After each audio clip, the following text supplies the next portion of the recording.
Hello बच्चों, let's read the question and question say that why does the element carbon form a large number of carbon compound. कहता है carbon है वो large number of carbon compound क्यों बनाता है।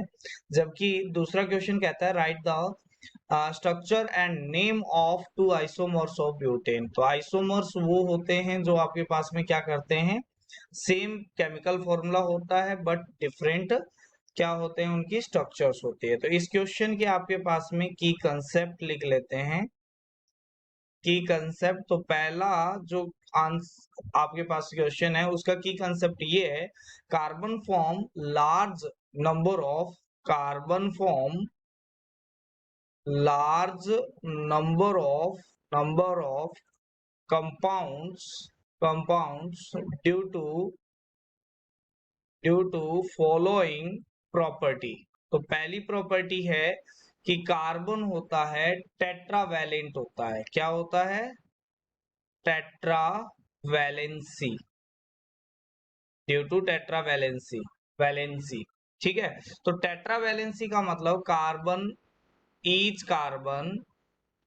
Carbon atom form 4 covalent bond with another atom. ठीक है, तो दूसरा आपके पास में होता है कैटनेशन नेचर ऑफ कार्बन। अब ये कार्बन की कैटनेशन नेचर क्या होती है? कार्बन की कैटनेशन नेचर का मतलब है ability to form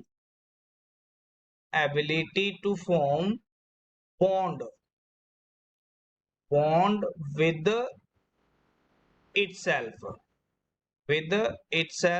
and make large chains। ठीक है, बड़ी बड़ी चेन्स बनाता है, आपस में ही बॉन्ड बना लेता है, कार्बन कार्बन से ही बॉन्ड बना ले सकता है। तीसरा होता है ability to form multiple bond. मतलब कार्बन होता है वो सिंगल बॉन्ड भी बनाता है, carbon atom form single, double and triple bond. ठीक है, और चौथा होता है आइसोमेरिज्म। ठीक है, isomerism show by carbon atom. Isomers वो होते हैं जो क्या करते हैं, सेम केमिकल फॉर्मूला क्या होता है, same chemical formula but different structure. ठीक है, तो अब आपके पास में अगर मैं बी वाले की बात करता हूं तो ब्यूटेन का जैसे फॉर्मूला है C4H10।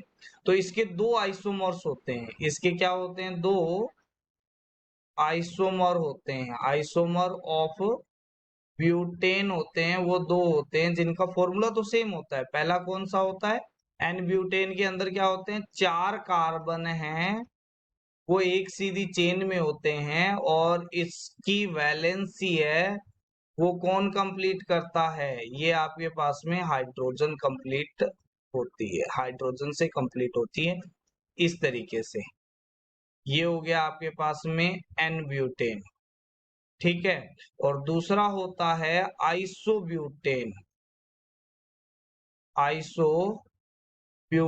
और आइसोब्यूटेन में क्या होता है कि 3 कार्बन एक सीधी चेन में और एक कार्बन आपके पास में इस तरीके से जुड़ा होता है और इनकी वैलेंसी होती है वो किससे कंप्लीट होती है, सारे हाइड्रोजन से कंप्लीट होती है। तो ये आपके पास में क्या हो गए, इसके स्ट्रक्चर हो गए। I hope you understand it well. Thank you, have a nice day.